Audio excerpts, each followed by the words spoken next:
오늘 함께 보실 말씀은 로마서 1장 16절부터 17절 두 절 말씀만 되겠습니다. 내가 복음을 부끄러워하지 아니하노니 이 복음은 모든 믿는 자에게 구원을 주시는 하나님의 능력이 됨이라. 먼저는 유대인에게요 그리고 헬라인에게로다. 복음에는 하나님의 의가 나타나서 믿음으로 믿음에 이르게 하나니 기록된 바 오직 의인은 믿음으로 말미암아 살리라 함과 같으니라. 아멘. 오늘은 종교개혁 주일 예배를 드리는 날입니다.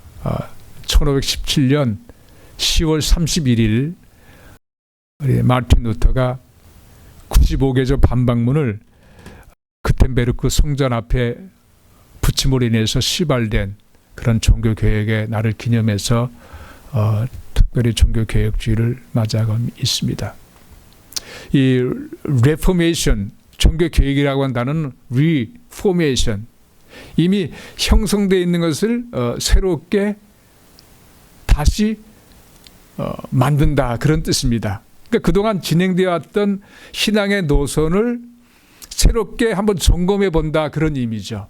그러니까 잘못된 것은 새로 고치고 잘된 것은 더 잘 진행하고 그런 것이에요. 그러니까 이 리포메이션이라고 하는 것은 이 종교 개혁에만, 교회를 향한 개혁에만 한정된 것이 아니고 바로 우리 개인의 신앙의 개혁을 뜻하는 것이에요. 그러니까 실제적으로 신앙의 개인적인 개혁이 일어나지 않고는 이 교회의 개혁은 불가능한 것입니다. 근데 이 마지막 시대 때는 이 종교 개혁이, 이 신앙 개혁이 더 필요한 시대에 살고 있어요. 너무나 우리는 이 문명화된 세상 속에 살아가면서 너무나 거기에 익숙해져 있기 때문에 이 말씀을 비춰볼 때 너무나 말씀에 떨어져 사는 그런 우리 모습을 발견할 때가 참 많습니다.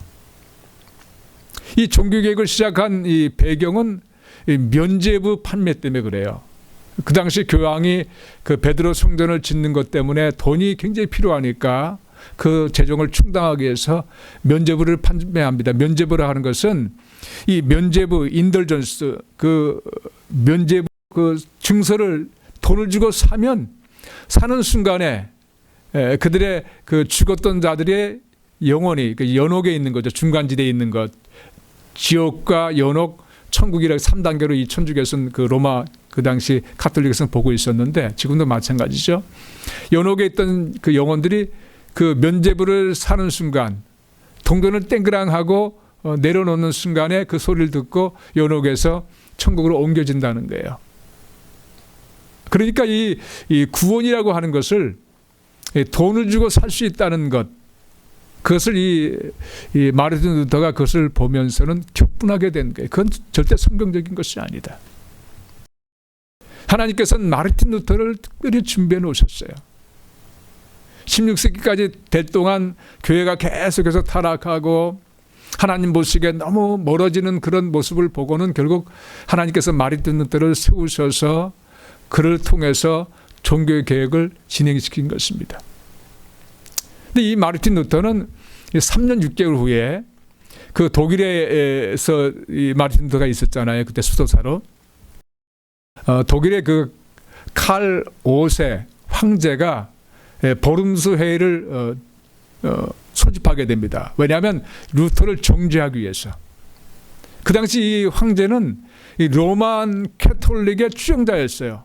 그래서 로만 캐톨릭에 반항하거나 대항하는 자들을 용서할 수 없었고 마르틴 루터가 구텐베르크 성전에 놓았던 그 95개조 반박문, 그 면죄부에 대한 반박문이거든요. 95개조 내용이. 그리고 교회의 그 잘못된 그런 그 모습들에 대한, 교황의 잘못된 것들에 대한 것을 지적한 내용이 95개조에 들어있어요.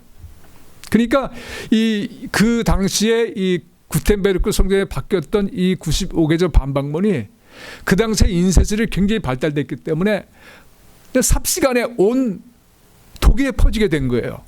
그러니까 굉장한 그 반향을 사람들에게 일으키게 됐습니다. 동조하는 사람들이 많이 나타나고 하니까 이 마르틴 루터를 제거하고자 하는 그런 계획들이 로만 교행층에서 일어나게 되고 눈의 가시 같은 그런 존재였죠.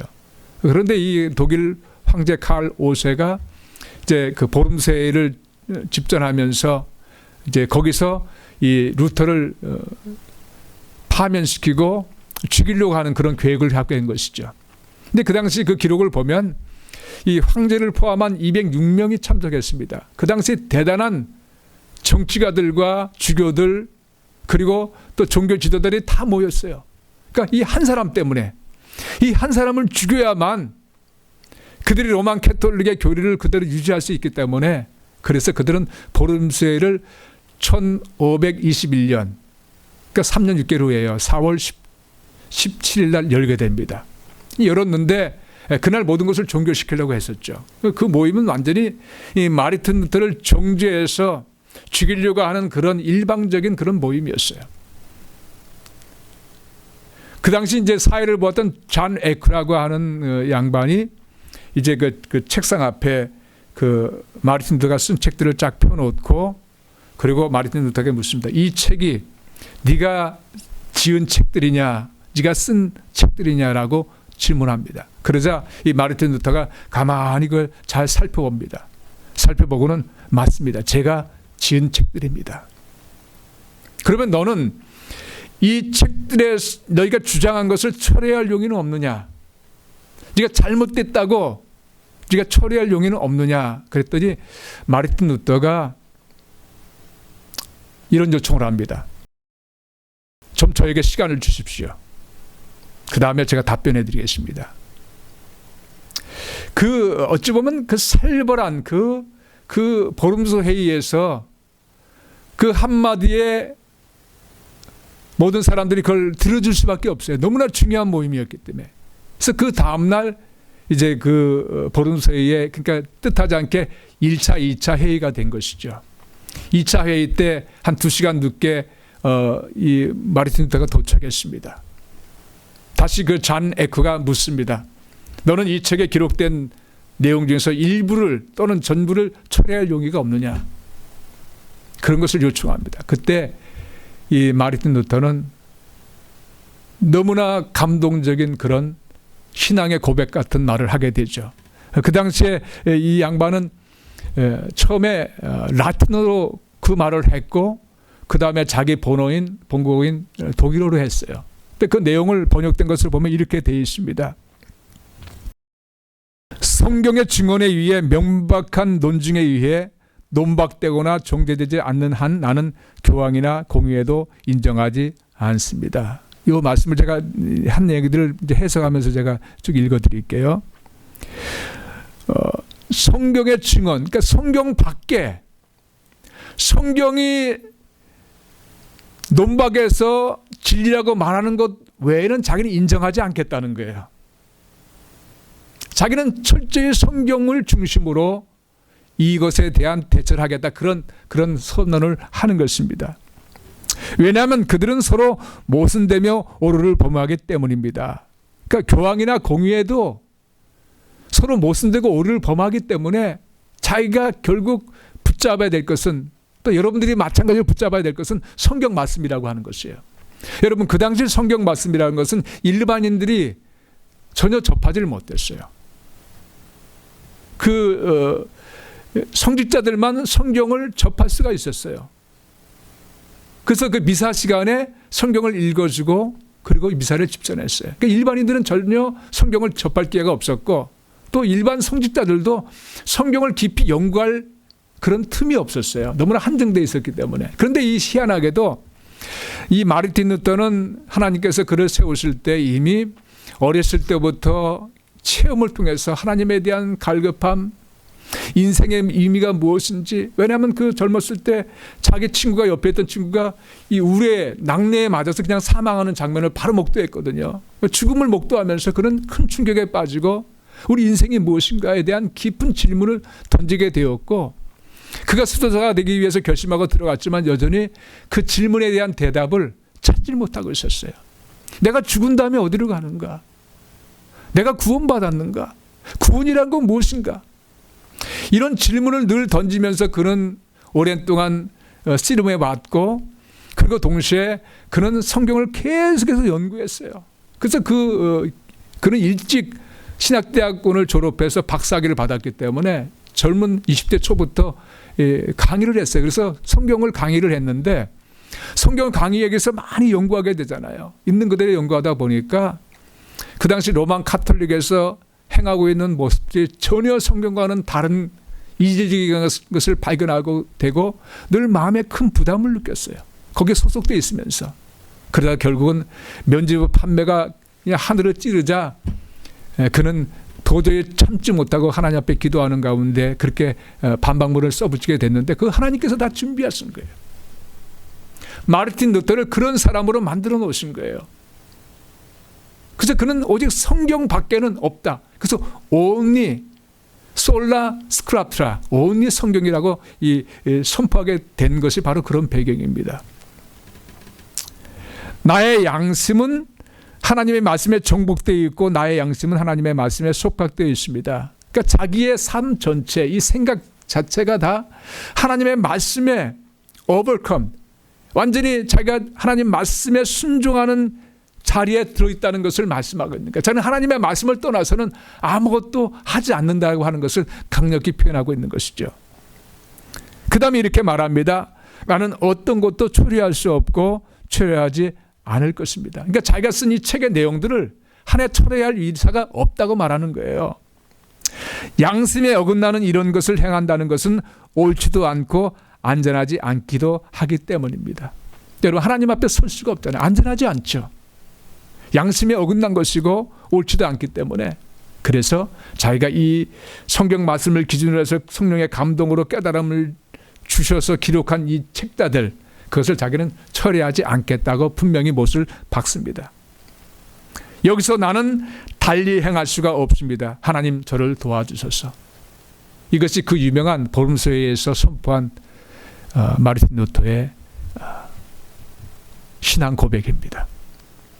우리가 하나님 말씀에 바로 서 있는가 하는 것에 대한 그런 질문이죠. 그 당시 로만 카톨릭은 교리가 성경과 맞먹었습니다. 성경만, 오직 성경만 하나님의 말씀이지, 성령의 감동으로 된 하나님의 말씀이지 인간의 말이 하나님의 말씀이 될 수는 없죠. 그리고 동시에 그 당시 전통은 너무나 타락돼 가지고 많은 교직자들이 서로 돈을 주고 교직을 샀었어요. 높은 자리를 사기도 하고, 너무나 타락된, 돈으로 모든 것을 다 이렇게 하는, 말하자면 만몬주의라고 해야 되겠네요. 그 물질 우상주의가 너무나 팽배한, 여러분, 타락의 깊은 곳에는 항상 이 물질 만능주의가 있는 거예요. 교회도 마찬가지예요. 개인적인 신앙도 마찬가지예요. 물질 만능주의가 그 사람을 휘어잡으면 순수한 신앙생활을 불가능한 것입니다. 순수한 교회의 유지는 불가능한 것이에요.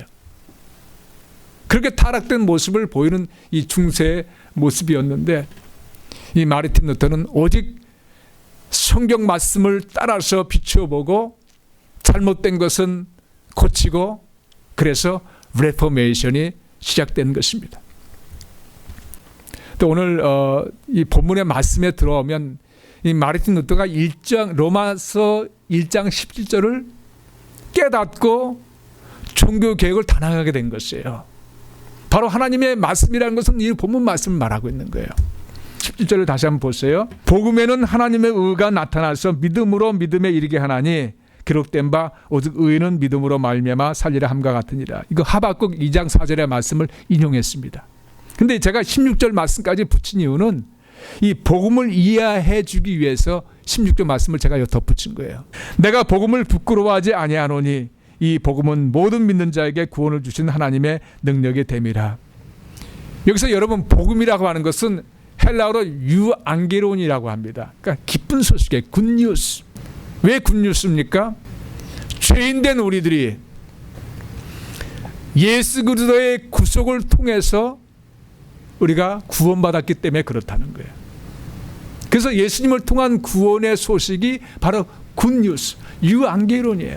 그것이 복음이에요. 오늘 나타난 우리 한국말로, 한국어로 복음이라고 표현했습니다.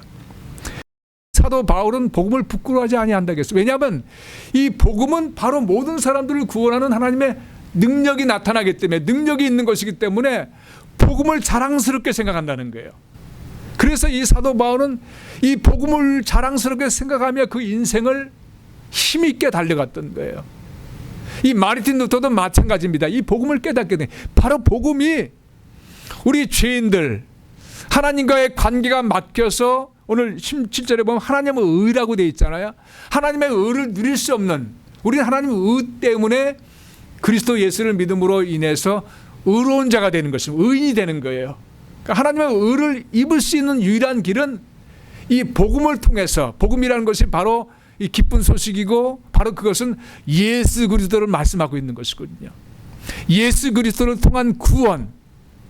그래서 그 복음을 통해서 하나님의 의로운 자가 되는 하나님의 의를 입은 자가 된다는 거예요. 17절에 말씀하신 그 내용은 이 사도 바울은 복음을 부끄러워하지 않아서 자랑스럽게 생각했습니다. 그것처럼 마르틴 루터도 이 복음을 자랑스럽게 생각하는 그런 깨달음을 얻게 된 거예요. 그래서 일어나서 복음을 드러낸 거예요. 그것이 바로 종교개혁의 출발이고 지금까지 면면이 진행된 그 능력이라고 저는 분명히 믿습니다. 16절 다시 보시면 이 복음은 모든 믿는 자에게 구원을 주신 하나님의 능력이 됩니다. 먼저는 유대인에게요 그리고 헬라인에게로다. 이것은 상징적인 단어들이에요. 유대인들은 하나님의 말씀을 받은 선택된 민족들이잖아요. 근데 그들이 유대교 전통으로는 구원받을 수 없다는 것을 확정하고 있는 거예요. 그리고 여기 헬라인은 이방인들을 상징하는 것입니다. 이방인들의 샘플이에요. 모델이에요. 그러니까 오늘 이 유대인을 제한 많은 이방 나라들 사람들에게 구원을 주시는 하나님의 능력이 바로 이 복음이라고 하는 거예요. 그러니까 여러분 이 복음 밖에는 어떤 것들도 우리를 구원할 방법이 없어요. 그것은 분명한 거예요. 예수 그리스도를 통하지 않고는 구원받을 수 있는 방법이 없는 거예요. 이것을 마르틴 루터는 깨닫게 된 것입니다. 결국 마르틴 루터가 오직 말씀으로 돌아가야 된다고 하는 이 말씀은 결국 복음으로 돌아가야 된다는 말씀이에요. 왜냐하면 예수 그리스도 자체가 말씀이 육신이 되어 우리 가운데 거하심에 말씀이거든요. 예수님 자체가 말씀이고 복음 자체가 말씀이기 때문에 말씀으로 돌아가는 운동은 결국 복음으로 돌아가는 운동이에요. 여러분 오늘날 많은 이단 사상들이 있습니다. 그런데 이단 사상들을 보면 그들이 말씀을 쪼갠다고 얘기해요. 그래서 그 이단 사상에 빠진 사람들은 우리 교주 그들이 말하는 그 교주들 말씀을 기가 막히게 쪼갠다라고 하면서 거기에만 물밀듯이 몰려드는 거예요. 사람이 어떻게 말씀을 쪼갭니까? 물론 그건 표현이 성경에 감동된 말씀을 잘 풀어주었다는 그런 뜻이겠죠. 근데 말씀을 쪼갠다 이렇게 이제 이야기하면서 많이 그냥 몰려드는데 여러분 중요한 것을 알아야 됩니다. 말씀이 뭔가요? 복음이에요. 복음을 잊어버렸기 때문에 복음을 무시했기 때문에 이단이 되는 거예요. 거기서 판가름이 나는 거예요. 그들은 말씀을 증언한다고 하지만 그들의 말씀 속에는 온전한 복음이 없는 거예요. 예수 그리스도가 없는 거예요. 자기가 들어가 있는 거예요. 그러니까 문제가 생기는 거예요. 이 마르틴 루터가 오직 말씀으로 레포메이션을 하는 것은 바로 복음으로 돌아가는 거예요. 그래서 로마서 1장 17절이 그 종교개혁의 핵심어가 된 것입니다. 다시 한번 보세요. 17절 복음에는 하나님의 의가 나타나서 조금 전에 말씀드렸듯이 이 복음 속에 인더 가스펠이라고 되어 있거든요. 복음 속에 예수 그리스도 속에 하나님의 의가 드러난다는 거예요. revealed is revealed라고 되어 있거든요. 그러니까 이 감춰진 것이 이렇게 드러났다는 거예요. 복음을 통해서 하나님의 감춰졌던 그 의가 드러남으로 인해서 그 복음을 받아들이는 사람들마다 하나님의 의를 맛보게 되고 그 의 때문에 우리는 의로운 자가 됐다고 하는 그 사실을 분명하게 못 받고 있는 것입니다. 근데 그 다음 줄에 보면 믿음으로 믿음에 이르게 하나니 이것은 오리지널 원본에 보면 by faith라고 되어 있어요. From the beginning to the end라고 되어 있어요. 그러니까 처음부터 끝까지 믿음으로라고 하는 거예요. 믿음을 통해서만 이 복음을 받아들일 수 있고 복음을 받아들임으로 하나님의 의를 얻는 자가 된다는 거예요. 믿음을 통해서만 by faith. 그래서 솔라 피데라고 하는 말을 쓴 거예요. 오직 only faith. 종교개혁에서요. 여러분 오직 믿음을 통해서만 구원받는 것이지 돈 주고 사는 것이 아니라는 거예요. 어떤 사상과 철학을 우리가 받아들인다고 구원받는 것이 아니라는 거예요. 오직 복음을 믿음으로 말미암아, 다른 것을 믿는 것이 아닙니다.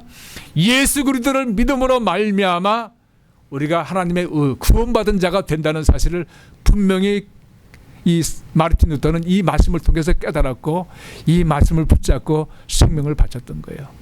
제가 조금 전에 보름소회를 말했지만 그 전에 얼마나 협박이 많았는지 몰라요. 죽이려고 애를 썼어요. 그런데 너무나 많이 마르틴 루터가 알려져 있었기 때문에 함부로 죽이질 못했어요. 늘 죽일 꿈만 택한 거예요. 그래서 보름소회를 열어서 정식으로 죽이려고 했지만 결국은 그를 죽일 수가 없었어요. 하나님께서는 그를 피신시켜서 그를 하나님께서 사용하셨고 결국 종교교역에 아름다운 열매를 맺게 해주셨어요.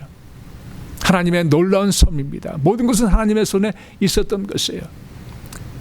여러분, 그 다음에 또 보시면 오직 의는 믿음으로 말미암아 살리라 함과 같으니라. 하박국 2장 4절의 말씀을 인용했습니다. 오직 의는 믿음으로 말미암아 살리라. 이 말씀을 좀 더 구체적으로 해석하면 의인이 되는 길은 오직 믿음으로 말미암는 것이다 하는 것이에요. 의인은 뭡니까? 하나님의 구원받은 자녀들을 말하는 거예요. 영접하는 자, 곧 그 이름을 믿는 자들에게는 하나님의 자녀가 되는 권세를 주셨으니 하나님의 자녀가 바로 의인이에요. 세상에서 아무리 많이 배우고 갖추고 학벌적으로 높은 것을 쌓았다 할지라도 의인 될 방법이 없어요. 의인이 되지 못합니다. 아무리 다른 종교를 열심히 종교 생활을 해도 의인 될 수가 없는 거예요. 그렇기 때문에 오직 믿음을 통해서만 의인 된다는 사실을 이 하박국 선지자는 이미 선포했고 그 선포된 그 말씀을 이 사도 바울은 인용했고 그리고 마르틴 루터는 이 말씀을 자기의 생명 바쳐 종교 개혁하는데 모토로 사용하게 된 것이에요. 여러분, 제가 초대에 말씀드렸듯이 그 당시 종교 개혁의 취발점은 교회의 잘못된 전통과 오류에 대한 지적이었습니다. 그리고 그것을 반드시 고쳐야 된다고 하는 그런 마음에서 출발했습니다. 그리고 고쳐야만 했습니다. 지금 오늘 이 땅에 사는 우리들에게는 저는 이것을 신앙개혁이라고 말씀드리고 싶어요. 여러분이 살아오면서 오랜 세월 동안 살아오면서 나도 모르게 전통화된 신앙의 모습들이 있어요. 그것이 얼마나 잘못 말씀을 떠나서 이 복음을 떠나서 있는지를 여러분 한번 비춰보아야 돼요. 관 예수 그리스도를 통한 구원, 예수님께서 나의 인생의 주인 되신다는 분명한 사실, 그분께서 나의 구원자, 주님의 되심으로 말미암아 날마다 나의 생을 인도하는 분이라는 사실, 그리고 이 성경 말씀을 그분을 통해서 조명해 봐야 된다는 사실, 이 구약과 신약은 다 복음을 위한 대변서들이에요. 예수 그리스도를 위한 대변서들이에요. 이 성경책을 통해서 예수 그리스도를 보지 못한다면 여러분들은 복음을 떠난 사람들이에요. 종교개혁, 신앙개혁이 필요한 사람들이에요.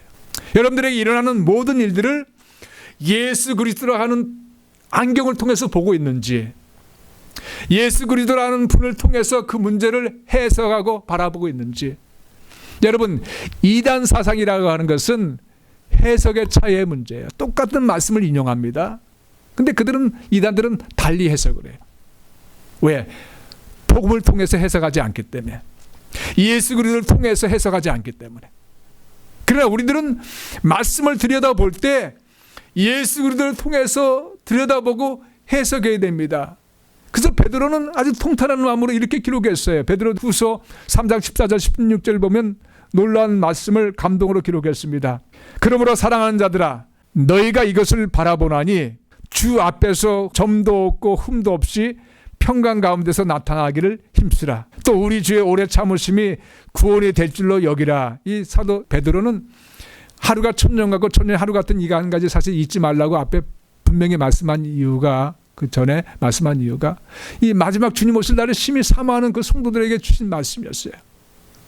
그러면서 그 중요한 말씀을 그 다음에 합니다. 우리가 사랑하는 형제 바울도 그 받은 지혜대로 너희에게 이같이 썼고, 여기 받은 지혜라고 하는 것은 성령에 감동되어 지혜를 말합니다. 또 그 모든 편지에도 이런 일에 관하여 말하였으되, 이 사도 바울이 쓴 서신서들이에요. 그 중에 알기 어려운 것이 더러 있으니, 알기 어려운 말씀들이 있죠. 그 당시에 해석하기 힘든 부분들이 있었어요. 무식한 자들과 굳세지 못한 자들이 다른 성경과 같이 그것도 억지로 풀다가 스스로 멸망에 이르니라.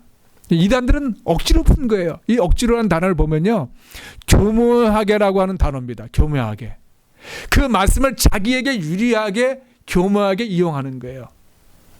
여러분, 우리가 유앙게리온 복음이라고 하는 것, 굿뉴스라고 하는 것, 예수 그리스도라고 하는 그 자체는 말씀이고, 우리의 기본이 되고 파운데이션이 되고 우리의 방향이 되고 우리의 중심이 되고 우리의 모든 것이 되어야 돼요. 그렇게 해석하고 그렇게 우리가 적용할 때 우리의 삶이 날마다 예수 그리스도를 닮아가는 거예요. 인격적인 면에서도 예수님을 닮아가게 되고, 그리고 그분이 원하시는 삶을 아름답고 귀하게 살아가게 되는 거예요. 여러분, 이 땅의 삶이라고 하는 것은 그렇게 단조로운 삶이 결코 아닌 것을 여러분 알고 있습니다. 너무나 복잡 미묘한 일들이 너무나 많이 발생합니다. 그래서 우리가 그때마다 그 환경에 적응해서 살려고 애를 쓰다 보니까 너무나 변화된 삶을 사는 거예요. 지조가 없어요. 너무나 세상 윤리에 그렇게 적응하며 살려고 애를 쓰다 보니까 우리 신앙생활도 자꾸만 바뀌는 거예요. 모양이 바뀌는 거예요. 그런데 여러분, 우리의 신앙의 중심은 뭔가요? 복음이에요. 예수 그리스도예요. 우린 예수 그리스도를 따라가는 날마다의 그 발자국마다 예수님을 따라가는 일엔 흔들림이 없어야 돼요. 우리에게 다가가는 환경을 해석하는 그 방법도 예수님을 바라보기 때문에 흔들림이 없어요. 그 환경에 대응하는 우리의 자세도 절대 세상과 타협하지 않아요. 마치 마르틴 루터가 그 당시 얼마나 엄청난 중압감이 있겠어요.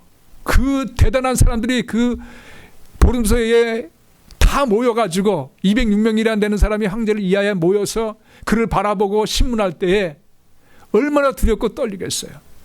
그런데도 불구하고 그는 이 복음을 붙잡고 복음을 선포했고, 그리고 복음으로 그는 끝까지 갔어요. 죽는 데까지 갔어요. 이것이 오늘 우리에게 가르쳐주는 귀한 교훈입니다. 여러분, 우리의 삶이 왜 행복하지 못합니까? 행복하지 못한 이유는 복음을 우리가 붙잡지 않기 때문에 그래요. 복음을 떠나 있기 때문에 그래요. 기쁜 소식은 예수 그리스도를 우리가 떠나 있기 때문에 그래요. 예수님을 내 구세주로 모셔서 그분의 통치를 받는 것이 아니고 내 스스로가 나를 통치하기 때문에 불안하고 두렵고 근심하고 염려하는 거예요. 여러분, 오늘 이 종교개혁주일은 바로 신앙개혁의 날입니다. 우리 스스로를 한번 점검해보는, 내가 과연 이 복음 안에 있는지, in the gospel, 내가 in Christ Jesus, 내가 예수 안에 있는지, 과연 나의 생각과 소망과 가는 길과 또 이 세상 일을 판단하고 헤쳐나가는 방법론들이 과연 예수 그리스도에 합당한 방법을 하고 있는지, 여러분 다시 한번 깊이 통찰해보고 우리 신앙을 다시 한번 리포메이션, 한번 개혁하는 그런 귀한 울림의 날이 되길 소망합니다.